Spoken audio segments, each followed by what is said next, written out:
सबसे पहले तो आज दीपावली है, तो स्वागत भी मैं आपको करता हूं और सबको बहुत बहुत बधाई देता हूं। आज 31 अक्टूबर है। आज पूरा देश राष्ट्रीय एकता दिवस के रूप में इस दिन को मनाता है और ये भारत का जो नक्शा आज आप देख रहे हैं उसके निर्माण करने में जिनकी अहम भूमिका रही, सरदार लौह पुरुष वल्लभ भाई पटेल का, उनकी जयंती भी है। और मैं आज अपने सभी साथियों की ओर से माननीय प्रधानमंत्री जी को धन्यवाद देना चाहूँगा कि ये 150वां वर्ष सरदार पटेल आज है और पूरे एक साल तक पूरे देश में उनका 150वां वर्ष बनाने का जो निर्णय लिया है उसके लिए हम प्रधानमंत्री जी को धन्यवाद।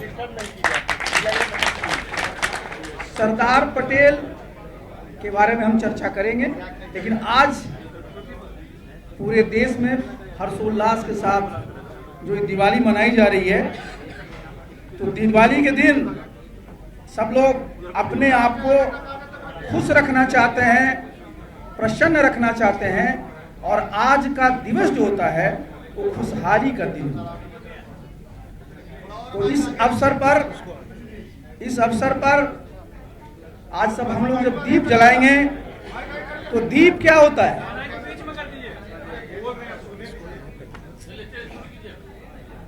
दीप जो होता है अंधकार को तो दूर ही करता है, आशा जगाता है।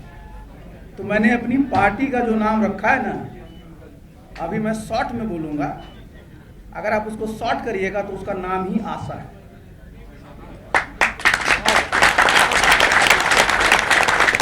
पार्टी का नाम आशा है और अगर पूरे नाम पर जाएंगे तो जितने लोग हैं हमारे यहाँ, जो बाहर हैं, पूरे देश में हैं, तो आशा का जो फुल फॉर्म है आप सबकी आवाज, हमारी पार्टी का। और अगर आप अंग्रेजी में लेंगे तो ASA, आशा। बहुत लोग कह सकते हैं कि आशा में स का अलग होता है, लेकिन हमारा तो बनेगा वही, तो हमारी पार्टी का नाम यही है। आप कहेंगे कि आपकी पार्टी का झंडा क्या होगा, तो हमारी पार्टी का झंडा एक तो ये होगा आयताकार और 3 रंगों का होगा। सबसे ऊपर हरा रंग होगा, बीच में पीला रंग होगा और सबसे नीचे नीला होगा। ये हमारे पार्टी का झंडा होगा और बीच में जो पीला रंग है उसी में जब चुनाव आयोग हम लोगों को जब चिन्ह आवंटित कर देगा तो वो बीच में काले रंग में अंकित होगा। तो ये हो गया हमारे झंडे का पूरा जो समझिए जो रंग किस प्रकार का वो होगा। अब आप आइए कि ये पार्टी जो होगी, तो हमारी पार्टी का जो संविधान हो, वो पार्टी का संविधान और पार्टियों के संविधान से कैसे अलग हो, ये मैं 2-3 बातें इस पर कह देना चाहता हूँ। देखिए, जितनी भी हमारे देश में पार्टियां होती हैं, सबसे पहले उनको भारतीय संविधान के प्रति शपथ लेनी होती है। जो भारतीय संविधान की मूल भावना है, देश की एकता, अखंडता, सबको उसमें समाहित करते हुए जो हमारा प्रियम्बुल संविधान है, उसमें से जितने महत्वपूर्ण भावनाएं हैं, जो सिद्धांत हैं, उसको हम लोगों ने अपने पार्टी के संविधान में शामिल किया है। इसके अलावा आज आप देखते हैं कि जो जलवायु परिवर्तन के समय आप सब समझ रहे हैं, तो हम लोगों ने जो अक्षय ऊर्जा है उसको भी बढ़ावा देने के लिए हम लोगों ने अपने पार्टी को उसमें रखा है। इसके अलावा आगे जो ऊर्जा के क्षेत्र में बहुत बड़ी क्रांति होने जा रही है और बिहार उसमें लीड करेगा और ये युग जो होगा वो हाइड्रोजन, हमारे हाइड्रोजन एक बहुत बड़ा सोर्स हमारी ऊर्जा का होगा, अक्षय ऊर्जा का, उस पर भी हम लोगों ने चर्चा की। बिहार में आप जानते हैं कि हमारी सबसे जो अच्छी चीज़ है वो हमारे जितने तरह के जो हमारे रिसोर्सेज हैं, चाहे लैंड रिसोर्स हो, ह्यूमन रिसोर्स हो, वाटर रिसोर्स हो, बहुत अच्छा है। एक बात की चर्चा हमेशा लोग करते रहते हैं कि बिहार में सब कुछ है, लेकिन बिहार में खनिज संपदा नहीं। इसके बारे में मैंने पिछले 2.5 वर्षों में एक बार नहीं कई बार मैंने इसकी चर्चा की, क्योंकि हमारे बिहार के लोगों को लगता है कि चूंकि हमारे पास खनिज नहीं है तो हमारे यहाँ उद्योग धंधे कैसे लगेंगे। लेकिन मैं आपके माध्यम से पुनः इस प्रेस कॉन्फ्रेंस के माध्यम से सभी लोगों को, देश के लोगों को, बिहार के लोगों को बताना चाहता हूं कि बिहार में किस प्रकार की खनिज संपदा उपलब्ध है, ये जानना चाहिए। इससे सब लोगों का मनोबल बढ़े। सबसे पहले आज आप देखिए, आज जितनी भी टेक्नोलॉजी है, जितने हम लोग आप यहाँ पर आईटी से जुड़े हुए हैं, जितना भी हमारा डिफेंस का, जितने तरह का विमान देखते हैं, जितने तरह की मिसाइलें देखते हैं, जिसका भी नाम आप सुनते हैं, सब में जो यूज होता है वो है रेयर अर्थ। हम लोग सब जब केमिस्ट्री पढ़ते थे अपने स्कूल में, जो पीरियोडिक टेबल जब आप देखते हैं तो 17 एलिमेंट्स का एक ग्रुप है। इसलिए मैं बोल रहा हूं कि आगे जो भविष्य है, अब कोई कोयला का भविष्य नहीं है, जिसको हम हाइड्रोकार्बन सोर्स ऑफ एनर्जी कहते हैं, कोई ये पेट्रोलियम का युग नहीं है। क्योंकि आपने सब देखा है कि 2070 तक सब लोगों को कार्बन न्यूट्रल होना है। तो युग किसका है? अब ये जो युग है उसमें जिनके पास इस प्रकार की चीजें उपलब्ध होंगी। तो बिहार में तो आप देखते हैं कि सूर्य भगवान भी हमारे यहाँ वर्षों तक, महीनों में काफी महीने अपना यहाँ अपनी रोशनी देते हैं, अक्षय ऊर्जा का उससे भी आए। तो जो मैं रेयर अर्थ की बात किया तो मैं वैसे नहीं बोल रहा हूँ, क्योंकि जो हमारा जियोलॉजिकल सर्वे ऑफ इंडिया है उसका सर्वे की रिपोर्ट है। मैं जो स्टील मिनिस्टर भारत सरकार में था 1 साल के लिए, तो उस समय जो हमारा नेशनल मिनरल डेवलपमेंट कॉर्पोरेशन है उसने जो बिहार में पूरा का पूरा जो सर्वे किया है उसमें बताया गया है कि पूरा जो गया से लेकर करके हमारा पीरपैंती तक का जो हमारा पहाड़ी इलाका है उसके नीचे में इसका बहुत बड़ा भंडार है। आज दुनिया का जो रेयर अर्थ का 80% जो सप्लाई होता है वो चीन से होता है, इसलिए पूरी दुनिया उसी पर आश्रित है। आज भारत में भी हम लोग 5वें स्थान पर है रेयर अर्थ में दुनिया में। 6% हमारे पास जो है वो है, लेकिन उसका सबसे ज्यादा अगर कहीं है तो बिहार में। अब देखिए है क्या, जरा हम लोग का मनोबल ऊंचा होना चाहिए। कोई चर्चा इसकी नहीं करता। मैं कुछ दिन पहले ही देख रहा था कि एक सर्वे हुआ तो आंध्र प्रदेश में भी रेयर अर्थ पता चला, और वहां इसको लोग काफी उसको प्रचारित कर रहे हैं। लेकिन बिहार में अगर नेता को पूछिएगा कि खनिज के नाम पर, कि लोग बालू से आगे बढ़ते नहीं, जबकि अपने पास रेयर अर्थ सबसे अच्छे क्वालिटी का और सबसे अच्छी मात्रा में उपलब्ध है। तो आगे जब हमारे पास है उस पर हम लोगों को काम करना होगा और भविष्य बिहार का।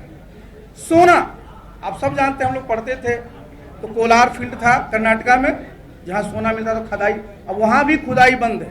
अपने देश में कहीं सोना की खुदाई नहीं चल रही।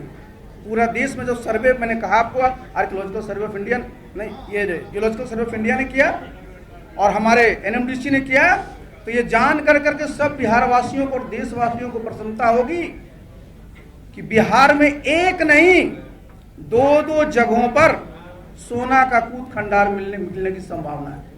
और वो कहाँ है? आप जेठियन आप जानते हैं, जहाँ की गया, नवादा, नालंदा का बॉर्डर मिलता है। अब जमुई जगह का नाम ही सोनो है। इस पर काम करने की है। और देखिए हम लोग का क्या संकल्प होगा बिहार के लोगों का। कभी भी बिहार पीछे नहीं था। बिहार आप जानते हैं ये सत्ता का केंद्र था। कई 100 वर्षों तक दुनिया में हम लोगों ने शासन किया था, तो बिना संसाधन के। लेकिन आज सब चीज में हम पीछे रह जाते हैं, आगे हम पीछे नहीं रहने वाले। तो आगे क्या होगा? जब सोना है, अगर मैं दावा तो नहीं करता, लेकिन निश्चित रूप से अगर मैं आगे और मैं मंत्री रह गया होता तब तक काम शुरू हो गया। तो जब सोना मिलेगा रॉयल्टी तो आएगी, लेकिन हम सब लोग प्रयास ये करेंगे कि सोना से संबंधित जितने भी उद्योग धंधे हैं वो बिहार में ही मिलने लगे और बिहार के हमारे साथ में टंगस्टन बहुत ज्यादा मात्रा में यहां पर है, फास्फोरस बहुत ज्यादा है, तो मैं बता दूं कि जितने भी तरह की एलिमेंट्स की, मेटल्स की, आगे आने वाले जिसको हम लोग कहते हैं सुपर टेक्नोलॉजी, सेमी कंडक्टर का पूरा समय आ रहा है, ये सब में उसकी जरूरत पड़ेगी और बिहार में ये अद्भुत मात्रा में।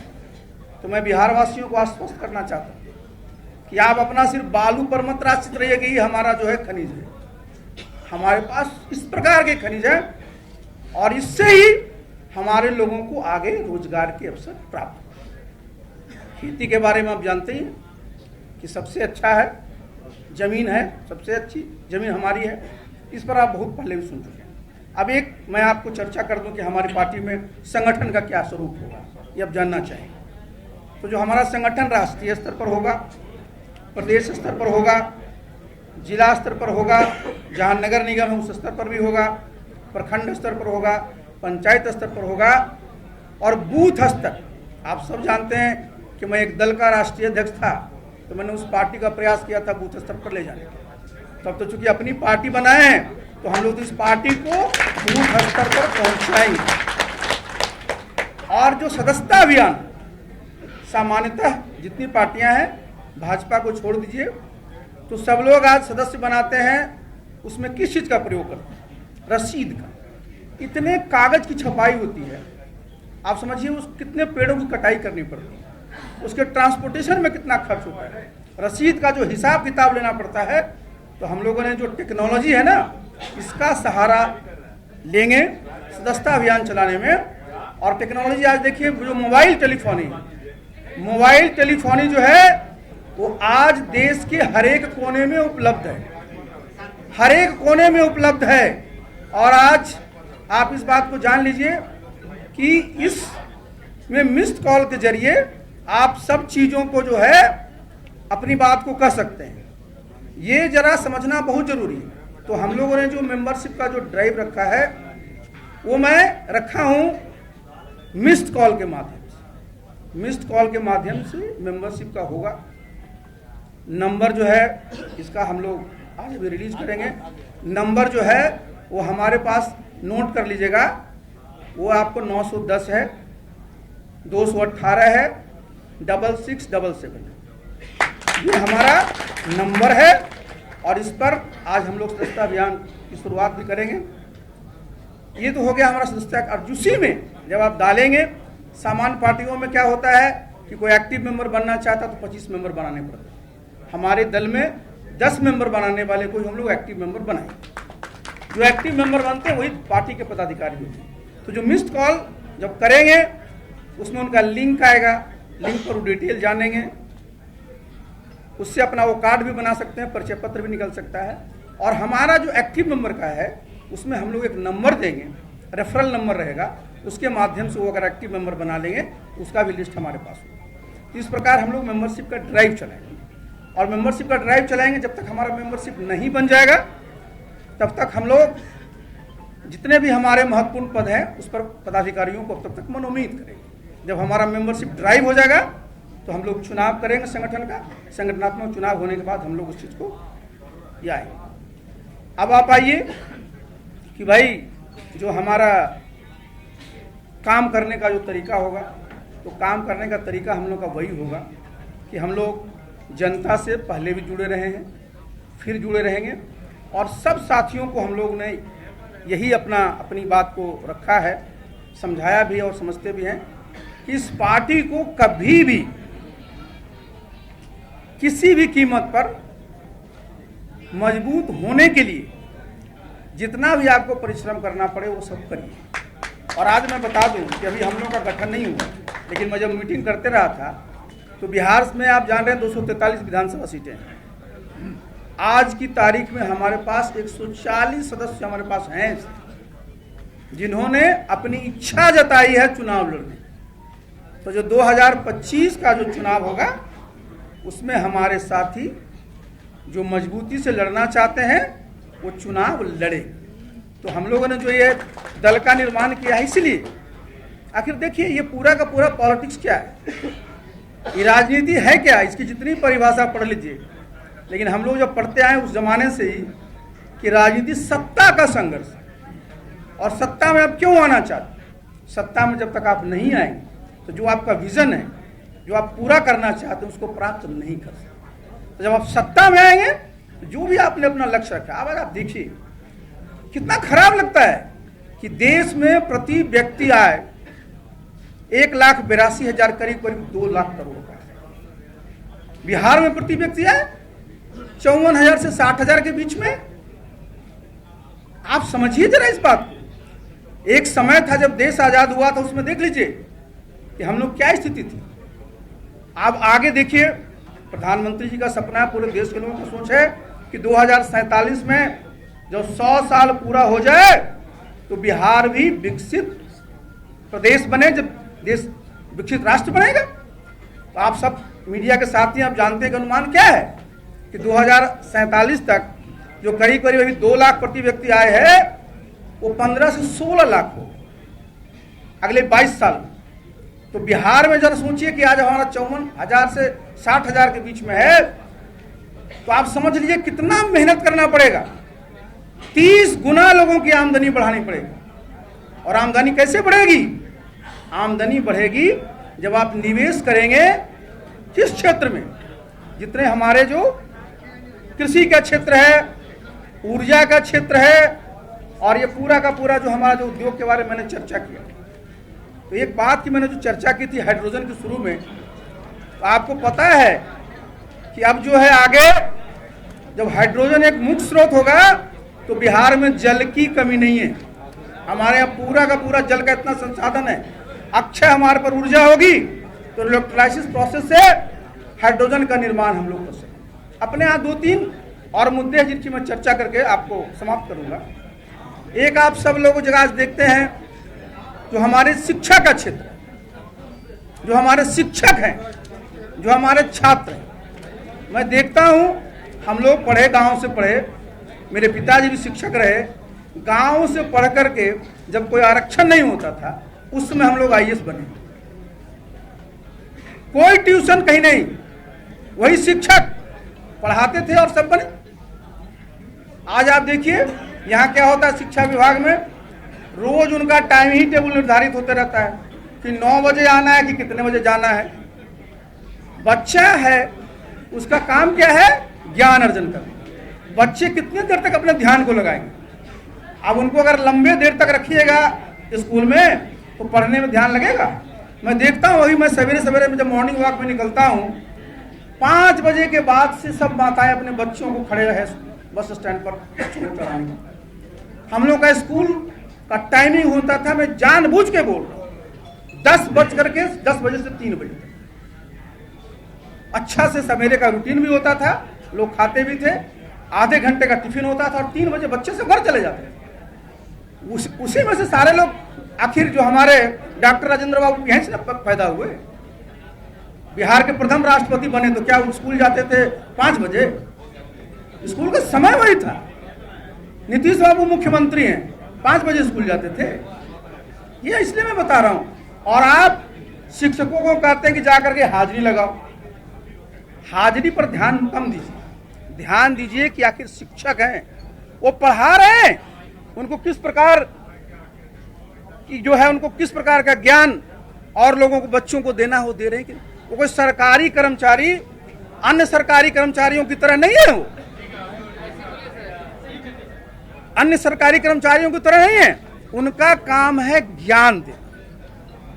अब आप रोज उनसे स्पष्टीकरण पूछेगा कि अच्छा आप आज हाजिरी लगाए हैं तो 9:05 में आए हैं। हम लोग पढ़ते थे, हम लोग जेएनयू में भी पढ़े, गांव के स्कूल में भी पढ़े।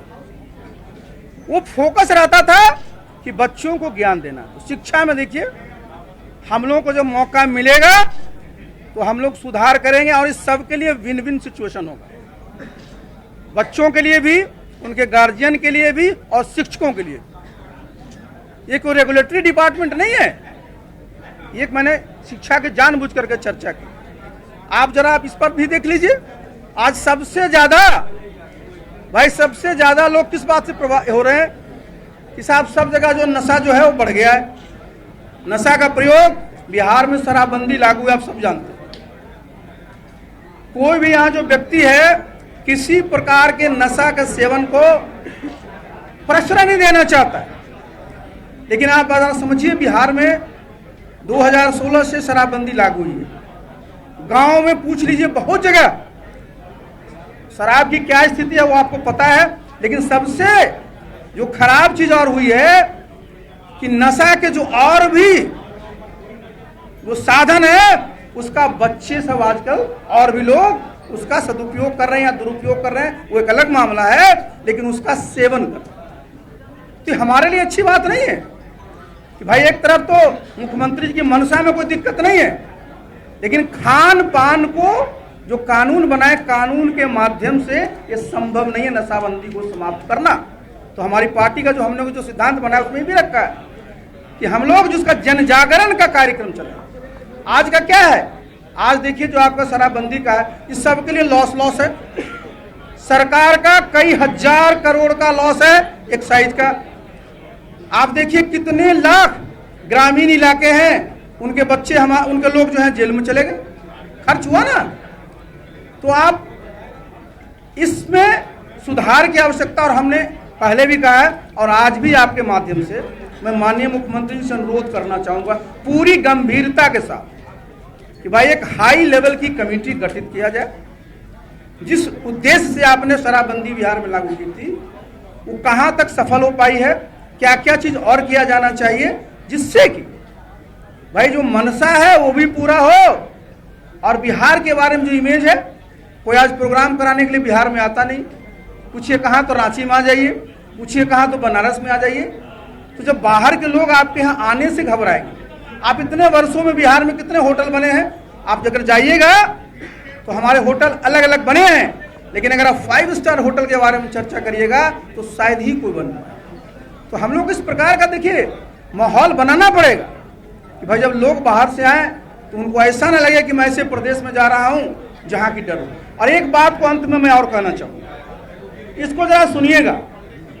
अपने प्रदेश में, मैं तो उत्तर प्रदेश काडर में था IAS में, यहाँ जब मैं आया तो यहाँ जो एक नई चीज मुझे देखने को मौका मिला, और आज बिल्कुल सब जगह देखिए कि जो जनप्रतिनिधि है,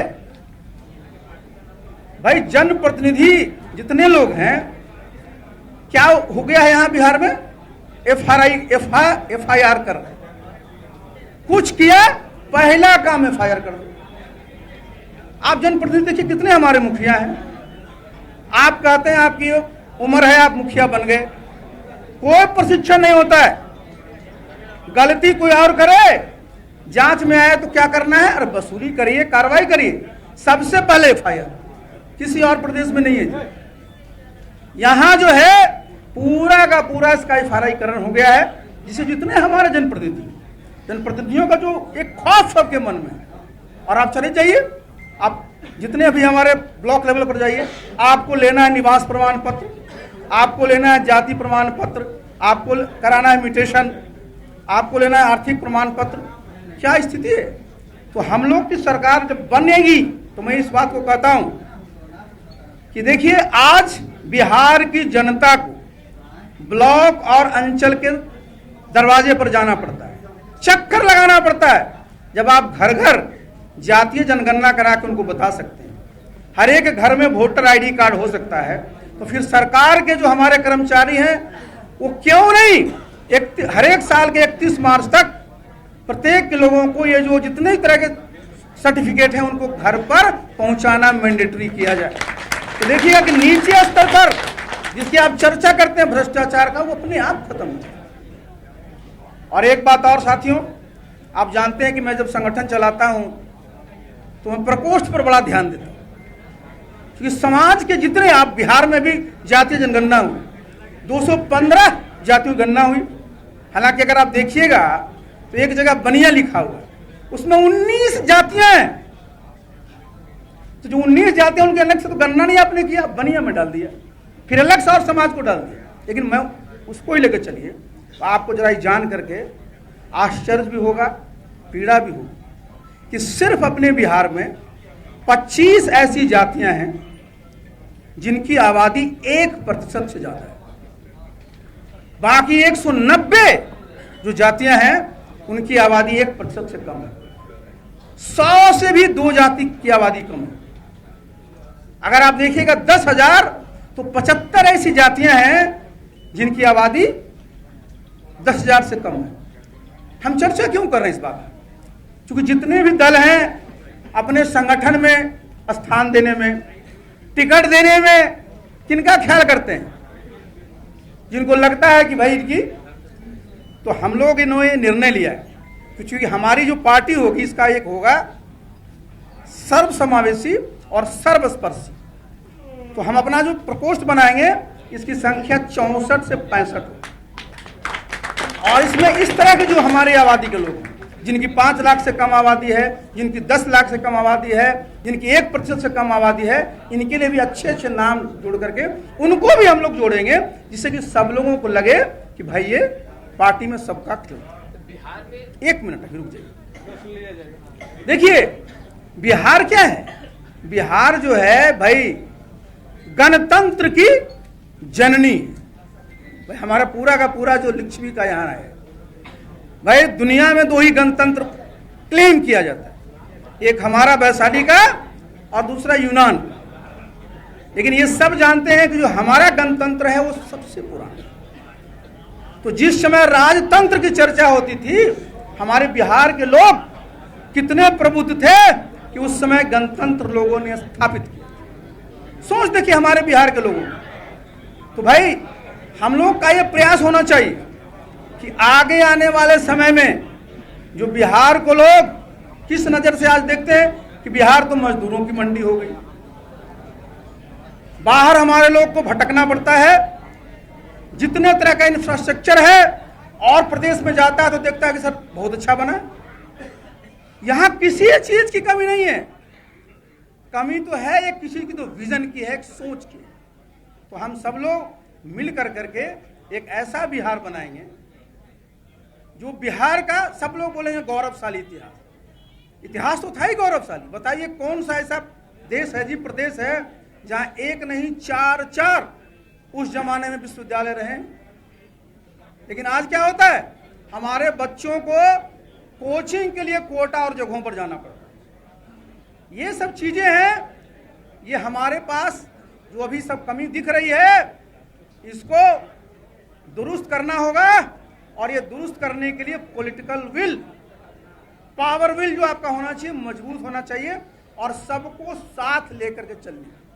तो हम लोग जितने भी लोग हैं, मैं बता दूं, हम लोगों की राजनीति पूरी सकारात्मक होगी। बिहार के जितने भी नेता हुए हैं, जितने भी मुख्यमंत्री हुए हैं, किसी भी दल के हुए हैं, सबने बिहार के लिए काम किया है और सबको हम धन्यवाद भी देते। इसमें किसी प्रकार का जो है, सबको अपना अपना अवसर मिला, सबने काम किया, और हम लोगों को जिनकी जिनकी जो अच्छाई है उसको लेकर के हमको आगे बढ़ने का।